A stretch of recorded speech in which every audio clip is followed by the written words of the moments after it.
Well, here we are again, on top of the world, as they say in Ireland.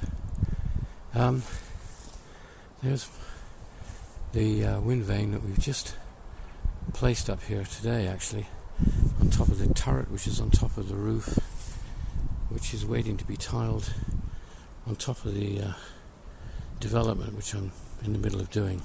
And this is the reason I haven't been posting videos of my cars recently. Been so busy with this project, so this really has been taking up my time, but a lot of things have happened with most of my cars, I think, so let's go down and have a look at a few of them. Yeah, it looks really good, that turret with the wind vane on it. Pleased with that. I'll be more happier when the roof is finally tiled, which I hope will be next week.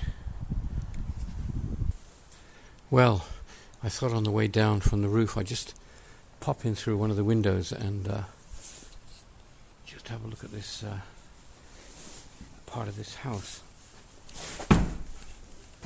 So this is going to be a top floor in one of the houses of this little group of developments that I'm building. So here, for example, you'll be coming up the stairs and coming up here, and this will be a landing here. There'll be some floor here, but you'll be up on this landing and have all these big windows to look out across the countryside. And there'll be bedrooms in here and bathrooms and what have you. So this is the top part of the house. There's another bedroom as well in another part of this house. So, okay, let's have a look at the cars. Right, so we start with the Dodge now. I took the Dodge to Brighton on the London to Brighton Classic Car Run a few months ago, and it was absolutely faultless. Here's the, here we are, London to Brighton Classic Car Run 2019, that was in June. And it went faultlessly. So the round trip was about 400 miles, I guess I did, because we went to Greenwich as well, stayed overnight in Greenwich. That went really well. But I was, a couple of weeks ago, I was booked in to go to an annual event, which is for these particular cars, this chassis. There's usually about 24, maybe 20 to 24 cars that come to it. It's an amazing amount of cars, of old American cars of one particular type. Most of them are Plymouth two-door coupes or convertibles, but this is a Dodge, but they all share the same basic chassis. So my car was not there this year. I did go, but not in this car, because at the last minute the starter motor seized on, because the starter solenoid had seized up. Anyway, Andy was around here today and fitted a new solenoid, and I got the solenoid locally from somebody in England. There it is down there. Now, funny enough, on the top of that solenoid it says 12 volts. So when it arrived, we were a bit disappointed, because I'd ordered a 6-volt one for this system, for this car. Seems to be the right one, but it had 12 volts on it there. But then we noticed underneath, on the plate underneath the solenoid, it said 6 volts. So we tried it, and it worked. So this car is starting again all right. Looks good. And I'm just sorry I missed the this weekend event, but it did the classic Brighton run. But now I don't want to take it out too much, because there's a lot of mud on the roads near me here. So this car is basically just going to be started up now and again and driven around a bit on my land, and have the engine warmed up a bit now and again, and just kept ready till the spring. The Mercedes has been a little bit of a problem. Let's have a look inside. Right, so I had some peculiar problems with the Mercedes. The air conditioning stopped working. The fans, everything were working, but the air conditioning didn't seem to work. the radio stopped working. So Andy came round and we took the panel out the side here, and fiddled around. Couldn't really see too much. I thought there was a loose connection or something. But then the air conditioning started working, and that's been fine since. But the radio wouldn't work. But then suddenly the radio started to work, and it is currently working. But then we discovered that the heater stopped working, and it seems like there's an airlock in the water pipe that brings the water that's actually hot, but then it just sort of goes cold. The pump is working. We seem to think that the actual pump is working to pump the water around, but it doesn't seem to be going anywhere. Anyway, I've got somebody coming to look at this next week, I hope. So, but then I went to it this morning, and I've now got a flat battery again. It's from not using it, and of course this battery seems to drain down pretty quickly. I have had it on charge, and I'm going to put it back on charge tomorrow. And then hopefully I'll get this car working, I'll get this lot working, and then I'll have it back on the road properly again. Due for an MOT next month, I think, this one. I don't drive it too much now because I'm trying to keep it clean, at least from getting too much mud underneath it, which is a real problem at the moment because the country lanes around near here are pretty muddy. We had a lot of rain. But other than that, the car is really doing well. I've had all the little marks on it, and a tiny little bit of rust above one of the doors sorted, and it's just immaculate now, which is also like the Jag. Let's have a look at the Jag. Well, you can see here it's it's just past mid-term of October, and you can see some of the trees are starting to go yellow already. I guess in North America and that they're pretty well gone brown and what have you and died. But here the trees are just starting to turn. But the Jag's fine. It's sitting here. It's got mud underneath where I had to drive it on the lanes recently. And it got a bit of mud on it, so I'm going to have to clean that out. But the big news with the Jag, I think, is inside. Let's have a look. Right, well, first of all, as you can see, I've got a sat-nav set up here because a couple of weeks ago, when I didn't go to the that event with my Dodge, I didn't take the Dodge, I took this instead, so we did about 400 miles or so in this Jag, which was good for the car, and it went really well. It was really enjoyable to take it. And it was made doubly enjoyable because of the headlining. Now, this is a brand new headlining. And as you can see, I hope you can see in this slightly dim lighted car at the moment, this is perfect. This is a new cloth that was stuck onto the original card. I didn't realize it, but the cloth comes with the foam already attached to the back of it. What happened was, when I bought the car, and all the time I had it, there was a few areas up the front here where the headlining was coming away from the card, which is normal. I didn't bother with it too much because it never got any worse. But then one day in the summer, it was a really hot day, and suddenly I came in the car and the entire lot had come. It was all sagging. So obviously I had to do something, and found this nice guy who was doing headlinings, and we chose this material, which is not really much different from the original. That's the original that was in the car, obviously, and this is the new one, and the colour match is brilliant, and it looks just really good. Car looks brilliant. So when we took it for a weekend trip a few weeks ago, it was really a pleasure to be in. So the Jag, that's really the story with the Jag. I haven't done a lot of driving in it apart from that one big trip, but it's just going like a dream, and I'm really thrilled with the new headlining. And now we have the Crossfire. Look, Crossfire, lovely. I love that. Crossfire is really good. The only, I had no trouble with the Crossfire. The only thing I had with it was that the battery ran flat a few weeks ago. So I had to charge that up. But at the moment it's perfect. I'm trying to keep it out of the mud as well, but I do drive it around a bit, and on my land, and I do take it up for the occasional drive. Not enough, but it's going really well. 2CV,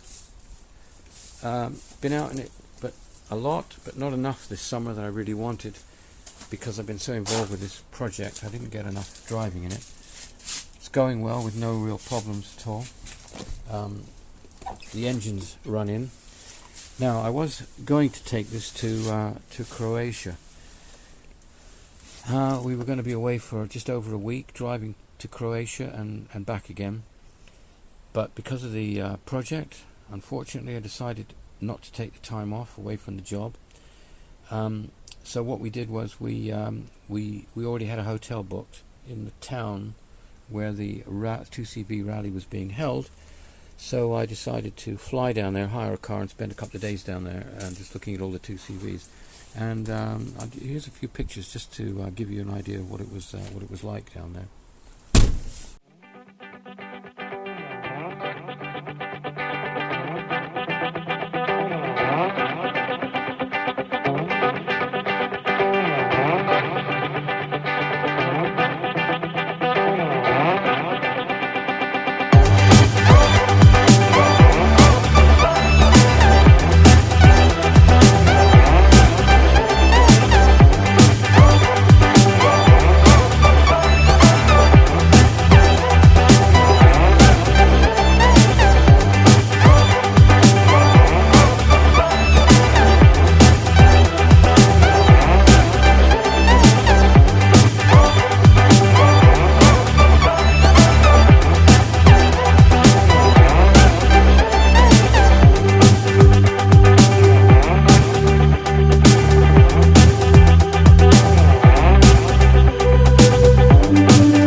As for the Ami, well, the Ami is really good, and I'm sort of really pleased with it. It needs another clean. It's amazing. The dirt now it's on it, and that's from the actual project, the dust and everything that comes in from where the guys are working. But what's kind of upset me a little bit, I mean, I had this bit of rust done around the window, and I was so pleased with that. That's just absolutely lovely now. You know, had bubbles coming, but now it looks like a new car. But I have noticed that I think there's some action going on underneath here. Look, you can just maybe see it. I've got bubbles just starting up along this ridge here. This is a typical place where these cars rust, because obviously the dirt comes up underneath and mud and that, and it gets stuck up here underneath, even though I've power washed it underneath there a few times. But I can see all the bubbles starting there. Now, there was a metal piece put in this a couple of years ago, and it looks like it's all coming back. So I think in the spring I'm going to get this car in to the body shop again and have this section of wing cut out with a new metal put in it before it starts to get too bad. So that's really what I've got planned for the car, but other than that, it's fine. I have driven this quite a few times this summer, locally, had it out. I haven't been on any long journeys with it, but it's been no trouble at all. Right, and now we've got the Renault Avantime, and that's doing reasonably well. I've got a real little problem. It was on some of my other videos, and that was where the car was vibrating, and we had decided it was the brakes, and when we looked at the brakes they were in a terrible state really, so we replaced all the the discs, the calipers and the pistons. So basically we put new brakes on it, and the brakes are absolutely fantastic. I mean, you just touch the pedal and you know, the car just instantly comes to a halt. It's quite dangerous really until you get used to it. But then suddenly the vibration in the car came back. So it felt like the engine was missing or something. And actually that is the truth. So, because I took it to a local garage and they diagnosed it as a spark plug, or a couple of spark plugs that needed replacing. So I said, okay, well, replace them, that's great. They said, no, well, we have to take the engine out to do it. So I was quite surprised at that. And they said, well, you can't get at them without taking the engine out. And they didn't even want to do the job. So I went to the Renault garage and spoke to them. Actually, what I did was I asked them if they'd give the car a service, and they quoted me a price. That was quite good. And I said, well, that does include... I said you will change the spark plugs and everything as well. And they went on the computer and came back after asking me to wait for a second, and came back and said, well, I'm very sorry, we will do it for you, but it's going to cost £2,500 to have the spark plugs changed. So I said, well, thank you very much, but I'll think about it. Anyway, I spoke to the guy who I bought the car off, who's brilliant, knows all about these things, and he tells me that he can change the spark plugs, but he thinks it isn't the spark plugs. He reckons it was the coils, because each spark plug's got its own coil.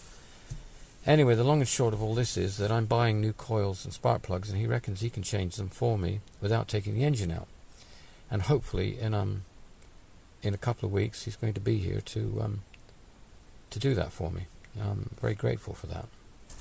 But meanwhile, I take the car out one day and it's absolutely smooth as butter, absolutely beautiful, drives like a dream, this car does. And then suddenly you start the engine again and it's vibrating, it's missing. Obviously one of the cylinders isn't firing, I guess, on this spark plug or coil problem, whatever it is. And then you get this vibration you can hear feel in the steering wheel. So hopefully in a few weeks that problem will be resolved. Right, so the only other thing I've got is my car in France, my little van. Now I'm going to France this weekend, and I'm going to try and get the van rather started, because the last time I was out there the battery was flat. And that was a couple of months ago, because I haven't been out there for a few months. So I'm going to go out there for a couple of days this weekend, quickly put the van on charge, and see if I can get it going. Be interesting to see if it does start after, well, probably about 5 months since I started it. Now, I think it was about February that I actually had it running. So that'll be quite interesting, and I'll film that this coming weekend. But meanwhile, this is another one of the houses. This is another house with another great big window in it. We'll be here, and we'll see where I'm going. So that was a quick update on my cars, and the only reason that I haven't posted videos on my cars is because A, I haven't been driving them much, and B, I've just been too busy with this project. Built a garage over here, That's the garage that goes with one of the houses over there. And there's another garage going to be built around here for this house. So still a lot of work to do here. And the garage going over there. Anyway, the sun's setting over there, and I'm going to end the video here. At least it brings people up to date on what's happening with those collection of strange vehicles that I'm owning. Anyway, bye for now.